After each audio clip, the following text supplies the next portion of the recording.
Hello, my name is Doug Reagan. I head up the youth unit for UN Habitat. And I'd like to just say a big warm hello to all you people at the Asia Pacific Youth Exchange. Fortunately, I wasn't able to attend. It's a long way from Nairobi to the Philippines. But I'm really excited to be able to address you right at the end of this, what was seemingly an amazing couple of weeks. I'd like to also make a big thanks to our partners from the Asian Development Bank, Urban Youth Academy, and all the amazing volunteers, and also the local government of Santa Rosa, which hosted you for your local immersion program. What I'm here to do is talk to you a bit about the Sustainable Development Goals. Now, I realize that you have been working over the last couple of weeks looking at the Sustainable Development Goals. I believe you did a survey in Santa Rosa, and through your immersion program you were there. So I think you've kind of got an idea of what they are. But just from a perspective of the UN here, the Sustainable Development Goals have been something we've been working on for many years. As you know, the previous goals were called the Millennium Development Goals, and they sunsetted. They finished off a year or so ago. We had great success with the Millennium Development Goals, but one of the criticisms of the goals was that they weren't participatory. Not everyone was able to involve. They seemed a bit hard to access. Well, with the Sustainable Development Goals, that's not the case. These have been built through great consultation with everybody, especially young people. I know someone did a presentation on the My World survey. Well, that survey was impressive in its reach, with now over 10 million people, the vast majority of them young people, who gave input into what the Sustainable Development Goals should be. So where we are now is that we've accepted, or we've passed now through all the countries of the United Nations, 17 different goals.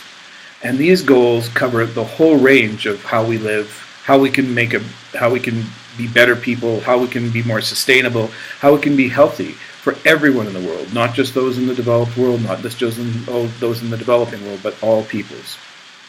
So it's an exciting time, and it's an exciting time for this conference to happen, because you also now get a chance to really get to know what these SDGs are, and then from there you can move forward and start implementing them in your local communities, in your countries, and globally.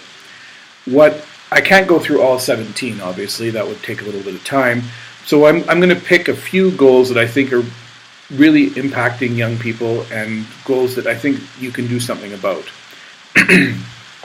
So goals 1, 3, and 4, I think are really goals that you can work on. There is goal 1, of course, is end poverty. Goal 3 is ensuring healthy lives and promoting well-being. And goal 4 is ensuring inclusive and equitable education, especially for young men and women. These 3 goals, I think, are something that you can immediately go home and look at. You can look at what's happening in your community. Is there people who are poorer than you? How can you work with them to lessen the burden of poverty? You can also look at health and all the different issues of health, whether it's stopping basic diseases or serious diseases such as HIV/AIDS, through to just regular sexual health and such.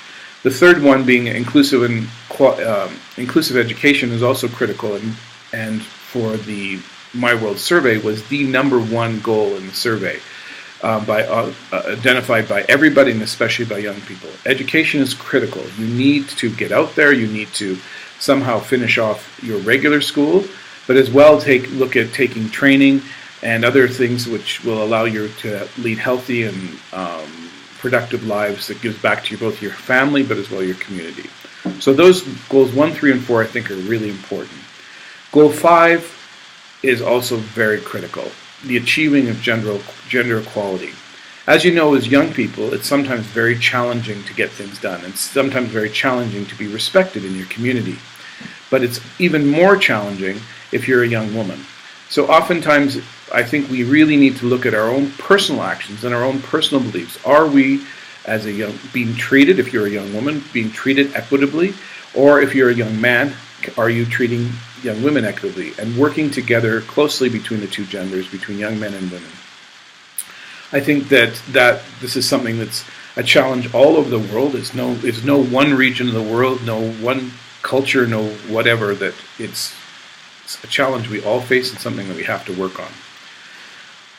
Goal 6, again, is also really important. And I think it's important because I think in Santa Rosa you were looking at a lot of the projects that related to this, which is ensuring availability and sustainable water management and sanitation. I didn't explain my organization, UN Habitat, all that well, but UN Habitat is an organization focused on cities and human settlements. So my work is working with young people in cities, and especially those most marginalized who live in slums. One of the things you notice in cities is one of the major issues is the issue of water and sanitation. And so when I'm in the slums, as often in the local slum here in Nairobi, I mean, it's the lack of sanitation, the lack of water means that young people are not able to be healthy because they get sick all the time. It means that they can't get so healthcare is also very challenging.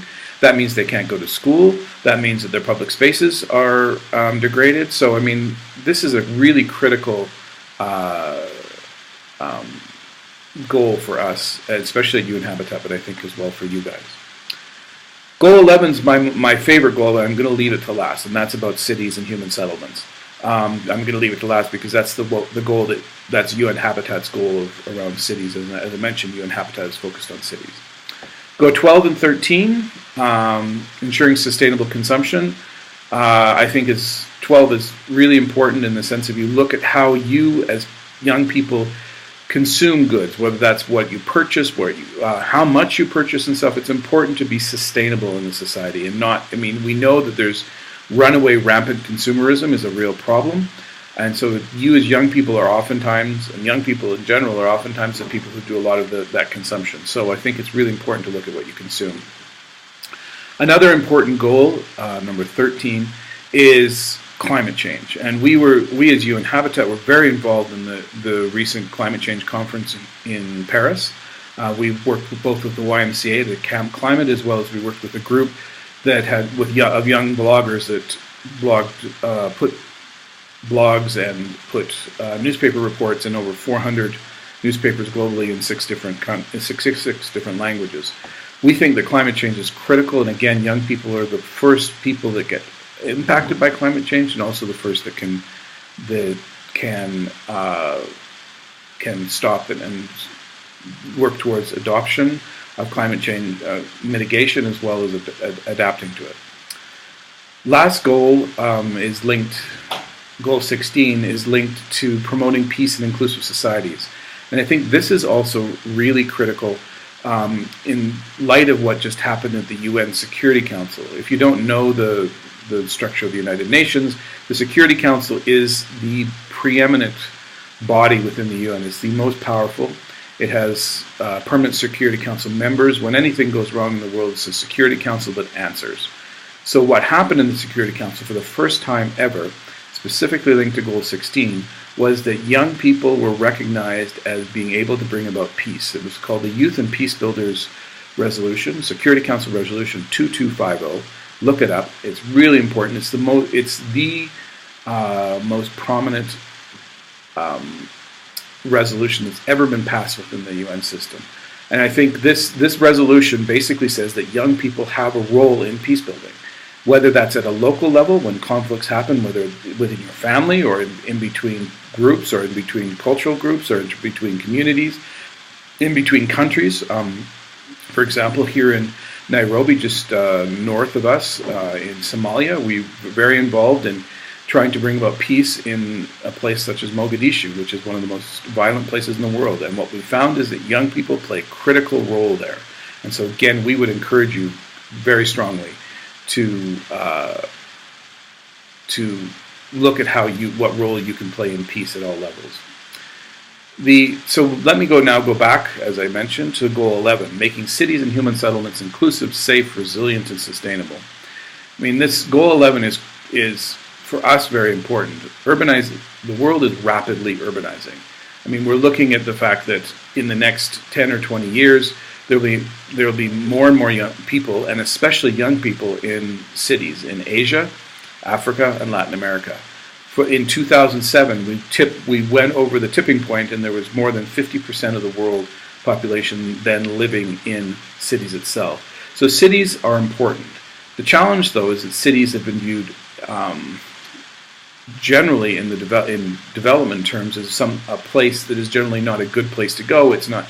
They're very dirty, or they're not productive. What we know, though, is that cities are critical to the development of young people, critical to the development of their communities and their countries. So for example, certain areas that we strongly focus on in cities are safety. Safety is a critical area around cities, and we really focus on how young people can be safe, how they can create safer communities. For one example, we use a lot of it, promote safety through technology, using Google Maps, using mapping of safe areas, and so there's a lot of areas. Safety is a really critical aspect to young people. But we've also seen through some of our research that critical to young people in cities is transportation, the ability to be able to get to the job or to get to your school. So that's also another area that's really critical in cities. So cities for us are really important. You're right now in a beautiful and amazing city in the Philippines, Manila. So this is something that we're really focusing on, and we would encourage and invite you to become more involved with UN Habitat to do so. A couple we have coming up in October of this year, Habitat 3. Habitat 3 is a huge conference that brings together all the world leaders from all the different countries to discuss what cities are going to look like for the next 20 years. So if you're interested in that, at the end of this video, you'll see a link where you can go and you can read more about Habitat 3. So, again, thank you so much for inviting me. That's my kind of a big overview on the SDGs. It's time now that you're about ready to leave, it's time for you to take off. It's time for you to go home and take all that you've learned and try to apply it. That means keeping connected with all the young people that you've met here, keeping connected with the community that you met here, but also going home locally and saying, okay, how can I make a difference? Because really that's where it starts. It starts at your home. It starts in your family. It starts in your community. That's where the first step that can be taken in creating a sustainable world, and creating a world that we all can be happy in, a world that we can all be prosperous, is the first step is with you. So again, I'd like to congratulate you for all your work you've done. And again, challenge you to take what you've learned and take it back home. Thank you.